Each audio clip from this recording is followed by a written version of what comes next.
MS விஸ்வநாதனுக்கு எவ்வளவு பெரிய பாராட்டு விழா ஜெயலலிதா அம்மா பீரியட்ல பண்ணாங்க உங்களுக்கு தெரியும். இங்க 1967 காங்கிரஸும் 67 காங்கிரஸ் ஆட்சி இழந்து திமுகவும் அஇஅதிமுக மாறி மாறி ஆட்சி செய்யறப்ப அவர்களுக்கு மிகப்பெரிய லெவல கொண்டாட வேண்டிய ஜானகி அம்மாவை கொண்டாடல அப்படின்னு தான் நான் சொல்லுவேன். Daddy daddy oh my daddy உன்னை கண்டாலே ஆனந்தமே ஜானகி அம்மா அப்படியே வராங்க. அது நிறைய பேருக்கு தெரியாது, ஜானகி அம்மா தான் பண்ணாங்க. அவங்க நினைச்சது அதுல பண்ண முடியல. அதே மாதிரி ஜானகி அம்மாவும் பையனை பெரிய நடிகராக்குன்னு ஆசைப்பட்டாங்க, நினைக்கல, அது விட்டுட்டாங்க, போயிட்டாங்க. கடைசியில வளர்ப்பு மகனுடைய வாங்கப்பட்ட அந்த இடத்துலதான் அவங்க சமாதி ஆயிருக்காங்க. அம்மா அம்மா நீ எங்க அந்த பாட்டு தேடி பார்த்தேனே உன்னை காணும். அந்த பாட்டுல தாயே அது தனுஷே எழுதியிருப்பாரு, தனுஷே பாடியிருப்பாரு, ஜானகி அம்மாவோட இணைஞ்சு பாடி. கமலோட கண்மணி அன்போடு அது நிறைய பாட்டு சொல்லலாம். இளைய தலைமுறை இன்னைக்கு வரையும் இருக்கிறவங்களுடைய டேஸ்ட பிரசன்ட் பண்றாங்களே. எஸ்பிபியோட முழு பேர் பாலசுப்ரமணியன். இங்க நிறைய பேருக்கு தெரியாது. அவர் பாலான்னு தான் எல்லாருமே கூடுவாங்க, எஸ்பிபியும் கூடுவாங்க. அவரை சுப்பிரமணியன் கூப்பிடுற ஒரே ஆளு ஜானகி அம்மா மட்டும்தான்.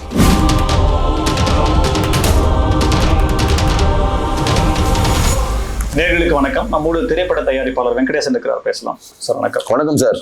பின்னணி இசை பாடகி ஜானகி இப்போது நம்மோடு இல்லை. பல பாடல்கள் இவர் பாடியதா அப்படின்னு கேட்கிற அளவுக்கான ஆச்சரியம் உங்களுடைய பார்வை?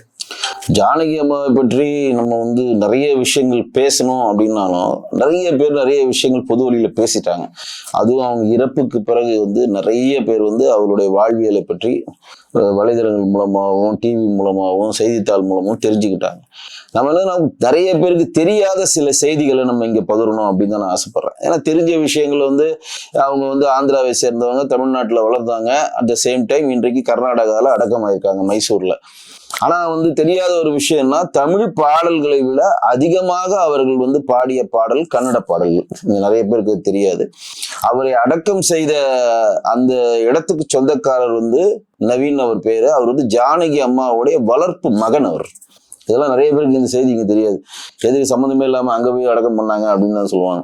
ஜானகி அம்மா பிறந்தது மிகப்பெரிய ஒரு ஹாட் பிளேஸ்ன்னு சொல்லுகிற ஆந்திராவுக்கு குண்டூர்ன்றது மிக ஹாட் பிளேஸ். அதனால தன்னுடைய வாழ்வியல் கடைசியில ஒரு கூலான ஆம்பியன்ஸ்ல இருக்குன்னு அவங்க ஆசைப்பட்டாங்க. அதுக்குதான் அவங்க மைசூரை தேர்ந்தெடுத்தா கூட சொல்றாங்க. ரெண்டாவது ஒரு பாடகியா இருந்தவங்க அவங்க தான் பிறந்த ஒரு ஜாதியினாலே புறக்கணிக்கப்பட்டாங்க அப்படின்னு நம்ம சொல்லுவோம். இன்னைக்கு நீங்க டிஎம்எஸ்க்கு பெரிய பாராட்டு விழா இங்க எல்லா கட்சிகளும் பண்ணாங்க, உங்களுக்கே தெரியும். MS விஸ்வநாதனுக்கு எவ்வளவு பெரிய பாராட்டு விழா ஜெயலலிதா அம்மா பீரியட்ல பண்ணாங்க உங்களுக்கு தெரியும். இங்க 1967 காங்கிரஸும் 67 காங்கிரஸ் ஆட்சி இழந்து திமுகவும் அஇஅதிமுக மாறி மாறி ஆட்சி செய்யறப்ப அவர்களுக்கு மிகப்பெரிய லெவல கொண்டாட வேண்டிய ஜானகி அம்மாவை கொண்டாடல அப்படின்னு தான் நான் சொல்லுவேன். அதுக்கு மேபி அவங்களுடைய கேஸ்ட் ஒரு ப்ராப்ளமா கூட இருந்திருக்கலாம். ஏன்னா பெரிய ஒரு புகழ் வெளிச்சத்தை அவர் கொண்டு போய் சேர்க்கல. தலைவர் எஸ்பிபி இங்க இறந்தாரு. அவரும் அதே சமூகத்தை சேர்ந்தவர் தான், பிராமண சமூகத்தை சேர்ந்தவர் தான். அவர் ஆந்திரால பிறந்தவர் தான், இங்க பிழைக்க வந்தவர் தான். இருந்தாலும் மக்கள் மனதில் நீடான தமிழோடு கலந்துட்டாரு. அவரு இளையராஜா அவர்களுக்கெல்லாம் மிகப்பெரிய ஒரு நட்போட்டத்தில் இருந்ததுனால அது கடந்து போயிட்டாரு. அவருக்கும் பெரிய ஒரு பாராட்டு விழா இங்க பண்ணல. இப்ப எஸ்பிபி பண்ணாதை விட ஜானகி அம்மாவுக்கு பண்ணாததுதான் வருத்தம் தரக்கூடிய ஒரு செய்தி. ஏன்னா எஸ்பிபியே கண்டுபிடித்தவர் ஜானகி. இதுதான் இங்க சொல்லக்கூடிய செய்தி. சாதாரணமா ஒரு பாட்டு போட்டியில பாடினவருக்கு செகண்ட் பிரைஸ் கொடுக்குறாங்க, வேற ஆளுக்கு. எஸ்பிபிக்கு செகண்ட் பிரைஸ் வந்துருது, எஸ்பிபியோட பாடின இன்னொருத்தருக்கு ஃபர்ஸ்ட் பிரைஸ் கொடுத்துட்றாங்க.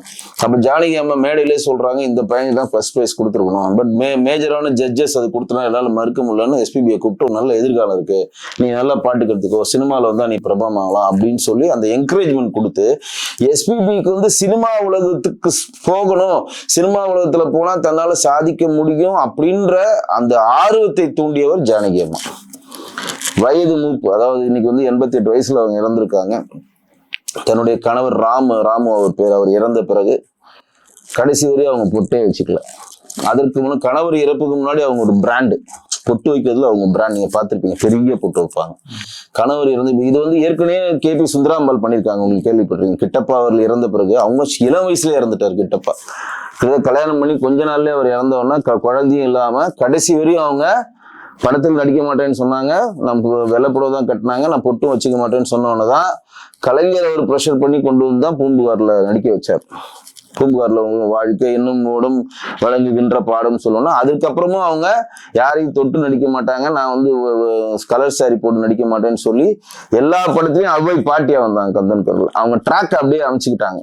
KP சுந்தராம்பாள் அந்த மாதிரி ஜானகி அம்மாள் வெளியில காட்டிக்க மாட்டாங்க தன் சோகங்களை. கடைசி வரை விபூதி பட்டையோட தான் அவங்க இருந்தாங்க. சாதாரண ஒரு பிராமண சமூகத்தில் பிறந்த அவங்க வந்து ஒரு அரசாங்கத்தையே எதுக்குற கட்ஸ் அவங்ககிட்ட இருந்தது. அதெல்லாம் இங்க நம்ம பதிவு செய்யக்கூடிய ஒரு செய்தி. பத்ம விபூஷன் விருது அவர் கொடுக்குறாங்க, அவங்க வேணாம்னு மறுக்கிறாங்க. அது எவ்வளவு பெரிய கட்ஸ், காங்கிரஸ் கவர்மெண்ட் தான் அது. அப்ப என்ன ஒரு அறிக்கை சொல்றாங்களா, தென்னிந்திய கலைஞர்கள் புறக்கணிக்கப்படுகிறார்கள். ஜானகி அம்மா புறக்கணிக்கப்படுகிறார்கள் அவங்க சொல்லல, தனிப்பட்ட முறையில் சொல்லல, அது சொல்லல.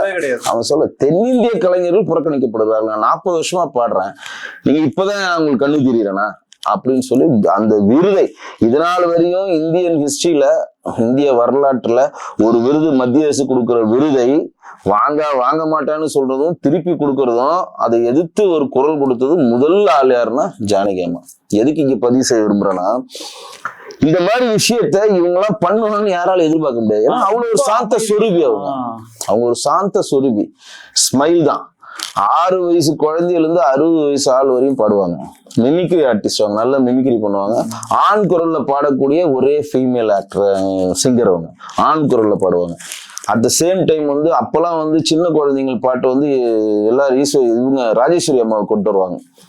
சிட்டுக்குருவி சேதி தெரியுமா, என்னை விட்டு பிரிந்து போன கணவர் வீடு திரும்பல, அம்மாவும் நீயே அப்பாவும், அதெல்லாம் ராஜேஸ்வரி அம்மா பாடினது. அப்படியே மாறுது, ஸ்ட்ரைக் மாறணும்னா daddy daddy oh my daddy உன்னை கண்டாலே ஆனந்தமேன்று ஜானகி அம்மா அப்படியே வராங்க.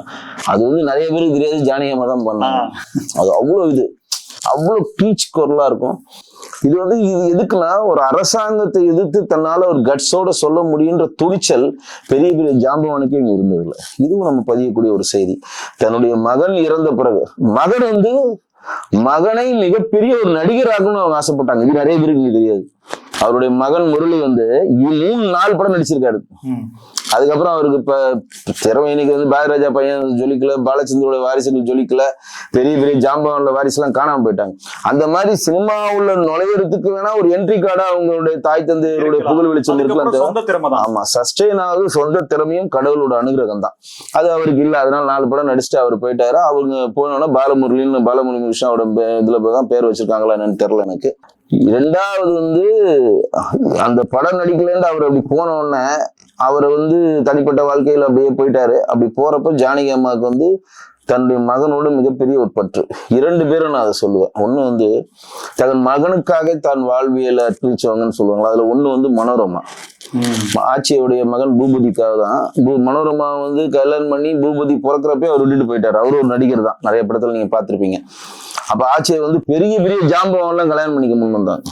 மனோரமா ஆட்சியை வந்து பெரிய ஜனம் ஆட்சி பயங்கர உச்சத்துக்கு போயிட்டாங்க. ஆட்சி இந்த மாதிரி வருவாங்கன்னு தெரியாம அவர் விட்டு போயிட்டார். அவர் ஒரு நாடக கலைஞர், நிறைய படத்துல நடிச்சிருக்காரு, குணச்சித்திர வேடங்கள்லாம் நடிப்பாரு. ஆனா ஆட்சி வந்து தன்னுடைய மகனுக்காக தன் வாழ்வியல திரும்ப வரவே இல்லை. திரும்ப வந்தாலும் அவங்க சேர்த்துக்கிட்டாங்களான்னு தெரியல, தனிப்பட்ட கதை, அது நமக்கு தெரியல. ஆனா பூபதிக்காக தன் வாழ்வியல் அர்ப்பணிச்சு பூபதியை வளர்த்து பெரிய ஆளாக்கி பெரிய நடிகராக கொண்டு வரணுன்றது ஒரு லட்சியமா பண்ணாங்க. நிறைய படத்துல விசுலாம் நிறைய வாய்ப்பு கொடுத்தாரு, நீங்க பாத்துருப்பீங்க. நிறைய விசு படத்துல பூபதி வருவாரு, நிறைய படத்துல நடிச்சாரு. அதுக்கப்புறம் அவரும் மது போதைக்கு அடியாது ட்ராக்கை மாத்தி வெளியே போயிட்டார். அவங்க நினைச்சது அதுல பண்ண முடியல. அதே மாதிரி ஜானகி அம்மாவும் பையனை பெரிய நடிகராக்குன்னு ஆசைப்பட்டாங்க, நினைக்கல, அவங்க விட்டுட்டாங்க, போயிட்டாங்க. கடைசியில வளர்ப்பு மகனுடைய வாங்கப்பட்ட அந்த இடத்துலதான் அவங்க சமாதி ஆயிருக்காங்க. அப்போ வந்து நம்ம என்ன இங்க குறிப்பிட்டு சொல்ல விரும்புறோம்னா, ஒரு கலைஞர் வந்து பிறந்து வளர்ந்து இறந்தாங்க அப்படின்னாலும் அந்த கலைஞரை வந்து எல்லாரும் பார்த்து அழுகிற மாதிரி ஒரு சூழ்நிலை ஏற்படுத்துறது மிகப்பெரிய கஷ்டம். பாடகர்களுக்கு ஒரு பெரிய பிளஸ் இருக்கும். ஒரு நடிகர்னா ஒரு குறிப்பிட்ட ஜாரிஃபுல் லிமிட்டுக்குள்ளதான் அவன் நடிகனா இருப்பான், அதாவது உயிரை கொடுக்கக்கூடிய ரசிகர்கள் இருப்பாங்க. ஆனா பாடகர்களுக்கு உலகமெங்கும் ரசிகர்கள் இருப்பாங்க. ஒரு நடிகர் படம் ரிலீஸ் ஆச்சுன்னா 100 நாள் ஓடுற வரைக்கும் தான் அவர் கரண்ட். அதுக்கப்புறம் 1 வருஷம் அவர் படம் படிச்ச அடுத்த படம் வரப்பதான் ரசிகர்கள் வருவாங்க. பாடகர்கள் அப்படி இல்லை, டே டு டே பேஸ் நம்ம வாழ்வியல்ல இணைஞ்சுக்கிட்டே இருப்பாங்க. நீங்க நடந்தா பாட்டு, உட்கார்ந்தா பாட்டு, நின்னா பாட்டு, டிவியை திறந்தா பாட்டு, ரேடியோ திறந்தா பாட்டு, வலைதளம் திறந்தா பாட்டுன்னு சொல்லிட்டு நம்ம ஒரு விஷயத்தை தேடி எங்க போறோம்னா பாட்டை தேடி தான் போவோம். உதாரணம் சொன்னா இப்ப நம்ம ஒரு கார்ல ஏறிட்டோம், நம்ம ஒரு 2 வீலர்ல ஏறிட்டோம், நம்ம ஒரு பிரயாணமா போறோம், ஒரு இடத்துல இருந்து ஒரு இடம் போக ஒரு 1/2 மணி நேரம் 3/4 மணி நேரம், நம்ம எதை தேடுறோம்? யாருன்னா ஒரு அரசியல் ஸ்பீச்சை தேடுறோமா, இல்ல உலகளாவிய தத்துவங்களை தேடுறோமா, இல்ல சாமிகளுடைய சாமி சம்பந்தப்பட்ட பல சொற்பொழிவுகளை தேடுறோமா? நான் சொல்ல பெரும்பான்மை மக்கள் பாடல்களை தான் தேடுவாங்க. ஏன்னா ஒரு ஆம்பியன்ஸ், அது நம்ம மனதை ஒரு இடம்படுத்தக்கூடிய நம்மளுடைய வாழ்வியல்ல அந்த பாட்டை நீங்க முதல் கேட்டுட்டு ஒரு 25-30 வருஷம் கழிச்சு அந்த பாட்டை நீங்க திருப்பி கேட்கிறப்ப அந்த முதல் கேட்ட அந்த சிச்சுவேஷனும் அந்த லொகேஷனும் அந்த மன அமைதியும் உங்களுக்கு திருப்பி ரிஃப்ளெக்ட் ஆகும். நான் இப்ப கூட நம்ம சமீபத்துல எங்க ஊர் காரைக்குடிக்கு போறப்ப கூட என் ஒய்ஃப் கிட்ட அது பகிர்ந்துக்கிட்டேன். எப்படின்னா, நான் முதல் வந்து ஒரு 24-25 வருஷத்துக்கு முன்னாடி ஒரு கார் வாங்கினேன், மாருதி 800 வாங்குறப்ப. அப்ப அந்த டேப்பு தான் உங்களுக்கு தெரியும்ல, இப்படி போடணும், 3 பாட்டு ஓடும், எடுத்து கேசட் திருப்பி போடணும் அந்த டேப்ல. அந்த டேப்பு போடுறப்ப, ஏன்னா இதெல்லாம் மக்கள் கண்டிப்பா தெரிஞ்சுக்கணும், முதல் மரியாதை பாட்டு ஓடுது அப்ப, ராசாவே ஒன்ன நம்பி. அப்புறம் 25 வருடம் கழிச்சு என் கார் பெரிய கார் ஆயிடுச்சு. இப்பயும் நான் போறேன், பெரிய கார்ல போறேன். நாங்க 2 பேரும் ஹஸ்பண்ட் ஒய்ஃப் தான் போறோம், அதே ரோட்ல தான் போறோம், அதே ஊருக்கு தான் போறோம், பெரிய கார்ல போறோம். ஆனா பாட்டு மட்டும் மாறவே இல்லை. இது எவ்வளவு பெரிய அனுபவம் பாருங்க. நான் சொன்னேன் என் வீட்டை. அப்ப நாங்க சின்னோடு குட்டி கார்ல போறப்ப, எங்க ஊருக்கு போறப்பையும் அதெல்லாம் எல்லாமே அப்படியே இருக்கு. திருப்பி அந்த பாட்டு கேட்கிறப்ப, ஊருக்கு போறப்ப, அந்த இடத்த கிடக்கிறப்ப, அந்த கார்ல போன ஞாபகம், அந்த கார்ல நம்ம எப்படி இருந்தோம், நம்ம எப்படி வந்தோன்ற அந்த ஆம்பியன்ஸ் நமக்கு திருப்பி ரிஃப்ளெக்ட் ஆகுது. அதுதான் பாடகர்களுக்கு சொல்றேன், உலகமெங்கும் ரசிகர்கள் பண்ணுவார்கள் பாடகர்கள். உலகமெங்கும் இருப்பாங்க. உலகத்தில் வாழ உலக தமிழர்கள் 10 கோடி பேருக்கும் பிடித்த ஒருத்தர் யார் இருக்காங்கன்னா ஜானகி அம்மா. 2வது வந்து ஜானகி அம்மாவுக்கு முன்னாடி சுசீலா அம்மா தான் சிங்கார வேலனை தேவா பாட்டை வந்து கொஞ்சம் கிழங்கு சலங்கையில பாட சொன்னாங்க. ஜானகி அம்மாவும் எஸ்பிபி மாதிரி முறைப்படி கர்நாடக சங்கீதம் கத்துக்கிட்டவங்க கிடையாது. ஒரு நாதஸ்வர வித்வான்ட்டு தான் கத்துக்கிட்டாங்க அவங்க. அப்ப இந்த சிங்கார வேலனை தேவான்றது முறைப்படி கத்துக்கிட்ட சுசீலா அம்மாவே பயந்து போறாங்க, என்னால இது பாட முடியாது, நீங்க வந்து வேற யாருன்னா வச்சு பாடிக்கன்றப்பதான் அவங்களே ஆப்ஷன் கொடுக்குறாங்க. ஜானகி அம்மா வச்சு பாடுறப்ப டைரக்டர் மியூசிக் டைரக்டர் எதிர்பார்த்ததை விட மிக பிரமாதமா பண்ணாங்க. இன்னைக்கு அவங்களுடைய பாடல்கள் அது ஒரு மைல் ஸ்டோன். அது சிங்கார வேலனை தேவா அந்த பாட்டு தான் புகழ் உச்சிக்கு கொண்டு போறப்ப, எம்எஸ்வியோடைய காலம் இருக்க வரையும் தமிழ்நாட்டுல மிகப்பெரிய ஆளுமையா இருந்தவங்க பி சுசீலாமா. இளையராஜா உள்ள வரப்ப பி சுசீலாமாவை பின்னுக்கு தள்ளிட்டு ஜானகி அம்மா ஆளுமையாறாங்க. அது வந்து இளையராஜாவுக்கும் சுசீலாமாவுக்கும் ஒரு பிணக்குன்னு சொல்லுவாங்க. ஒரு ரெக்கார்டிங் அப்போ வந்து ஒரு இதை தப்பா பார்த்தாங்க, நோட்ஸ் வந்து இவர் கரெக்டா கொடுத்துருந்தாரு, நோட்ஸ் தப்புன்னு அவங்க சொல்லிட்டு இல்ல நான் இப்படிதான் கொடுத்துருக்கேன்னு சொன்னப்போ 2 பேருக்கு சண்டை வந்து இளையராஜா போயிடுவார். இளையராஜா வந்து ஜிகே வெங்கடேஷ் அசிஸ்டண்டா இருக்கப்ப செய்தி. அப்ப திருப்பி வந்து பார்த்தா இளையராஜா சொன்னது கரெக்டா இருக்கும். அப்ப சில மணிப்பீடு கேட்காம அந்த ட்ராக்கை பார்த்துட்டு போயிட்டான்றப்போ ஒரு சின்ன மன வருத்தம் அவருக்கு இருந்ததுனால பெரும்பான்மையான எல்லா ட்ராக்கையும் எல்லா பாடல்களையும் எல்லா விதமான எக்ஸ்பெரிமெண்ட்டையும் அவங்க வந்து ஜானகி அம்மாவுக்கு தான் கொடுத்தாங்க. யார்? இளையராஜா. அது எக்ஸ்பெரிமெண்ட் பாட்டு, நேஷனல் அவார்டு பாட்டு, அது எக்ஸ்பெரிமெண்ட் பாட்டு.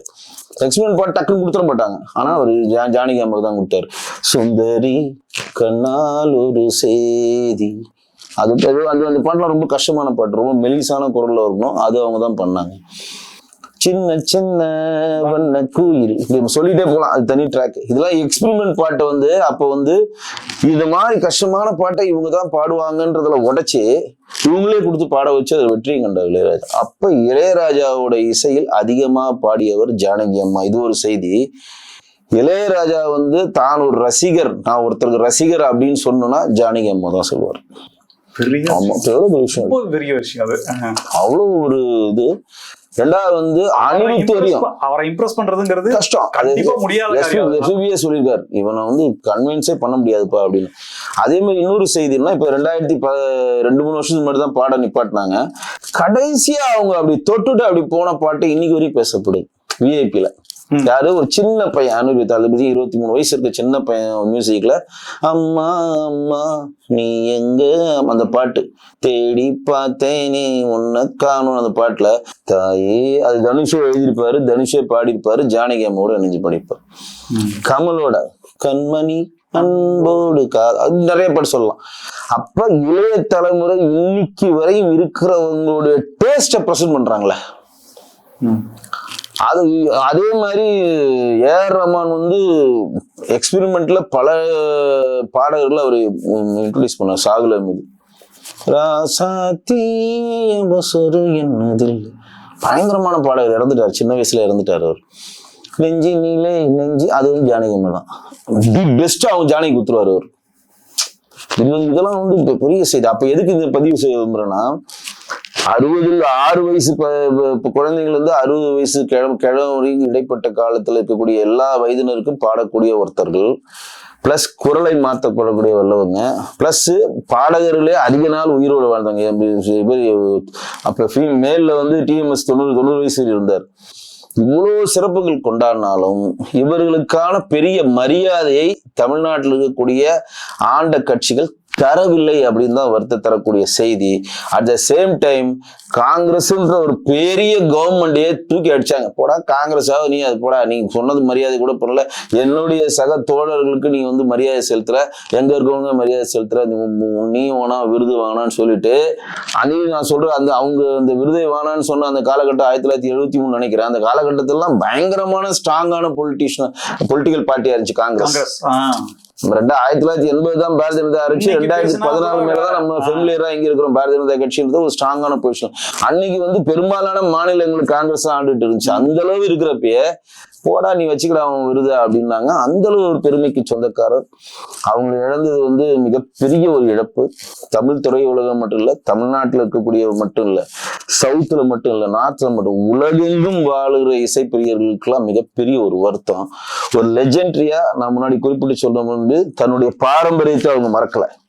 அந்த காலத்துல கணவர் இருந்தா பொட்டு வைக்க மாட்டாங்க, அதுல அப்படியே ஸ்ட்ரைக்கா இருந்தாங்க. கடைசி வரையும் அவங்க டிஜிட்டல் உள்ள வரவே இல்லை. சாவர வரையும் எழுதி வச்சு தான் படிச்சாங்க. நீங்க அவங்க பாட்டு கச்சேரியில பாருங்க, டைரி வச்சுட்டு படிப்பாங்க. அவங்களோட பாட்டு கச்சேரி நீங்க பாருங்க டிவில, கையில வந்து நோட்ஸ் டப்பாலாம் வச்சுக்க மாட்டாங்க, இப்படி வச்சிருப்பாங்க கையில டைரி. அந்த டைரியில பார்த்து தான் படிப்பாங்க. கடைசி வரையும் எழுதி வச்சு. ஏன் அப்படின்னா, எழுதி வச்சு நீங்க அந்த பாடுறப்ப அந்த உச்சரிப்பு உள்ள போகும். ஒரு மாநிலத்துக்கும் ஒரு மொழிக்கும் ஒரு உச்சரிப்பு மாறும். ஆனா யேசுதாஸ் அப்படிதான் போவார். யேசுதாஸ் வந்து தன்னுடைய தாய்மொழியில எழுதி வச்சுப்பாரு. மலையாளத்துல தான் எல்லா பாட்டும் எழுதுவார். தமிழ் பாட்டா இருந்தாலும் மலையாளத்துல எழுதுவார். ஆமா, கண்ணே கலைமானே அப்படின்ற ஒரு பாட்டுலாம் இருந்தாலும் டிஆருடைய பாட்டுல கூட சொல்லுவாரு, இந்த உயிரில ஒரு விஷயம், வைகை கரை காற்றே நில்லு, அது நோட்ஸ் சொல்லுவாங்க. நில்லு வஞ்சிதனை பார்த்தா சொல்லு, மெலோடி வேணும் சார். மன்னன் மனம் வாடுதென்று, இன்னும் ஹம்பி வேணும் சார்.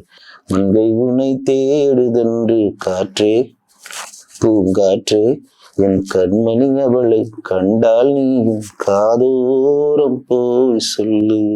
அப்படி கவிதையை அப்படி விடுவார் டிஆர்.